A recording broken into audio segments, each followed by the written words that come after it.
안녕하세요. 하나님의 대답에 대한 선지자의 고백과 기도입니다. 오늘 본문은 하박국 3장 1절에서 19절입니다. 1절. 이것은 시기온옷 형식에 맞춘 예언자 하박국의 기도입니다.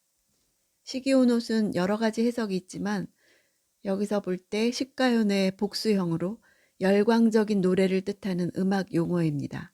하박국이 하나님의 응답을 통해서 마음이 뜨거워지면서 급하게 변화하는 리듬에 맞춘 듯한 찬양을 드립니다.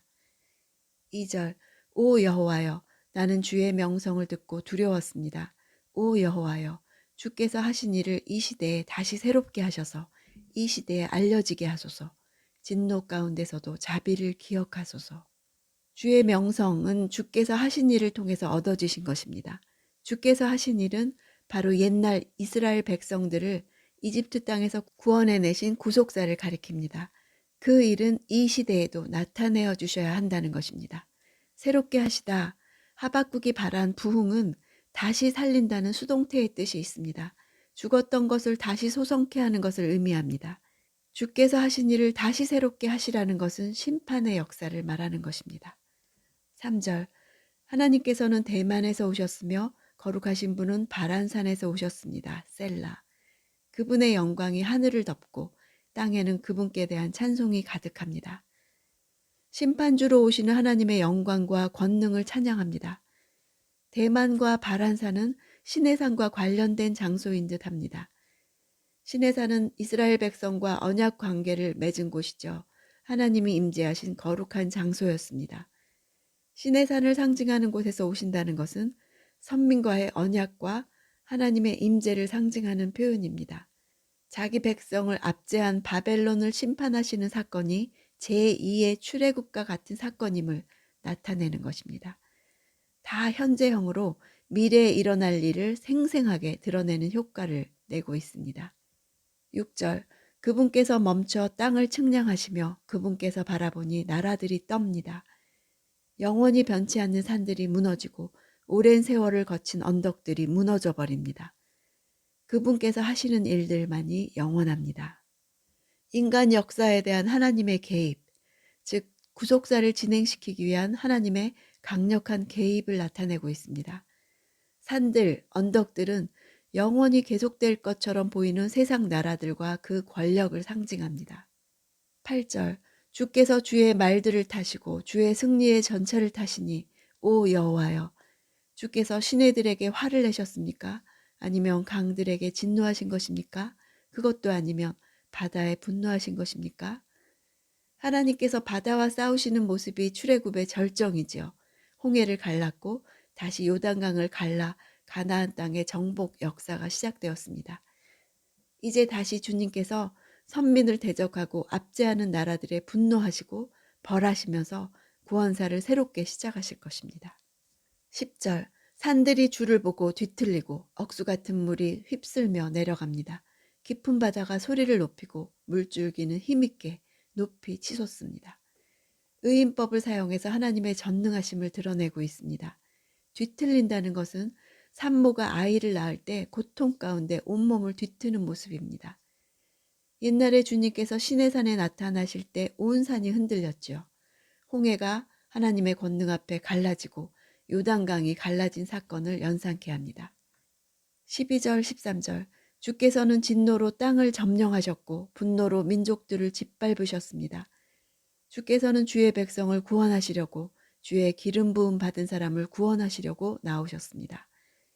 주께서 악한 사람의 집 우두머리를 쳐부수셨고 발에서부터 머리까지 발가벗기셨습니다. 셀라. 하나님이 나타나신 목적을 말합니다. 첫째, 열국을 심판하시기 위함이요. 둘째는 자기 백성과 기름 부은 자를 구원하시기 위함입니다. 기름 부은 자란 왕을 가리키고 궁극적으로는 메시아에 의해 완성될 하나님의 나라를 위한 것입니다. 15절. 주께서는 말을 타시고 바다를 짓밟으시고 물을 크게 휘저으십니다. 바다를 정복하시는 8절과 수미 상관을 이루면서 이제는 상황 끝이다. 주님께서 드디어 혼돈의 바다를 정복하셨다. 이와 같이 악의 세력을 역사 속에서 끊으실 것이다. 이렇게 표현하는 것입니다. 16절. 그 소리를 듣고 내 뱃속이 뒤틀립니다. 그 소리에 내 입술이 떨립니다. 내 뼈가 썩어 들어가고 내 다리가 후들거립니다. 그러나 나는 우리를 침략하려고 오는 백성들에게 닥칠 재앙의 날을 조용히 기다릴 것입니다. 바벨론이 공격해오는 환란의 날을 다가오는 것을 생각할 때의 심정입니다. 처음 하나님께 들었을 때 하박국은 말이 안 된다고 따졌었죠. 그러나 지금은 조용히 그것을 참아 기다리고 있다는 것입니다. 그러면서도 심판을 당할 두려움을 토로하고 있습니다. 17절 무화과 나무가 싹이 트지 않고 포도나무에 열매가 없다고 해도 올리브 나무에서 수확할 것이 없고 밭은 먹을 것을 생산하지 못해도 우리 안에 양떼가 없고 외양간에 소가 없다 해도 이것은 눈앞에 다가오고 있는 실제 상황입니다. 저 포악한 바벨론 사람들이 공격해 오면 완전한 경제적 파탄이 실제 상황으로 펼쳐질 것입니다. 점층법으로 위기가 점점 강해지지요.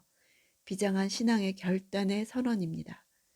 18절 나는 여호와를 기뻐할 것이고 나의 구원이 되시는 하나님을 즐거워할 것입니다. 이것이 믿음으로 사는 의인의 모습입니다. 생계에 필요한 것들이 궁핍해지는 극한의 상황에서도 물질적 필요를 채우는 것보다 더 중요한 것이 영적 구원이라는 것입니다. 하나님의 백성이 끝내 붙들어야 할 것은 나의 구원이 되시는 하나님이시다.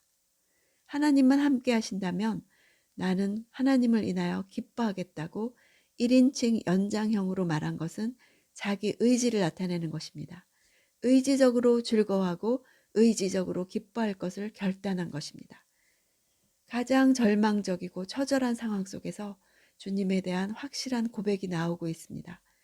하나님의 심판이다 이렇게 말할 상황에서 하나님의 구원이다 이렇게 말하고 있습니다. 19절 주 여호와께서는 내 힘이십니다. 그분은 내 발을 사슴의 발처럼 만드시고 그분은 높은 곳에서 나로 하여금 뛰어다니게 하십니다. 이것은 지휘자에 의해 현악기에 맞춰 노래한 것입니다. 노래를 부르는 것이 가능하게 하는 근거는 하나님께서 내 힘이 되시기 때문입니다. 사슴의 발같이 역경과 시련을 극복할 수 있는 특별한 은혜와 능력을 베풀어 주실 것이기 때문입니다. 높은 곳이란 현실 세계를 볼 수 있는 높은 차원의 위치에 서게 된 사람을 뜻합니다. 하박국은 성전에서 노래하던 찬양대의 대원으로 레위의 후손이었을 것이고 이 노래는 예배에서 사용되었을 것입니다. 하박국 선지자는 왜, 어찌하여, 언제까지? 라는 질문에 내가 주권자다 라는 하나님의 대답을 들었습니다. 자신이 처한 현실을 통해 하나님을 볼 때는 하나님께 항의할 수밖에 없었습니다. 그러나 하나님을 통해 자신의 현실을 볼 때 찬양할 수밖에 없었습니다. 선지자의 질문에 바벨론을 일으키리라, 의인은 믿음으로 살리라 하고 대답하신 하나님은 하박국의 시각을 새롭게 바꿔주셨습니다. 역사란 하나님의 목적에 의해 이루어져 왔습니다. 역사가 증거합니다. 성경이 그 증거입니다. 내 삶도 그렇습니다. 하나님의 목적에 의해 이루어집니다. 그 확신, 그 믿음으로 견디며 살아냅시다. 하나님이 말씀을 반드시 지키실 것이기 때문입니다. 하박국서는 특정한 시대의 특정한 환경에 대한 메시지입니다. 그러나 이 메시지는 시대를 초월해서 믿는 자들이 이 세상에 살면서 당하게 되는 모든 불의에 대한 하나님의 응답입니다. 나는 하나님의 응답을 받아들일 수 있습니까?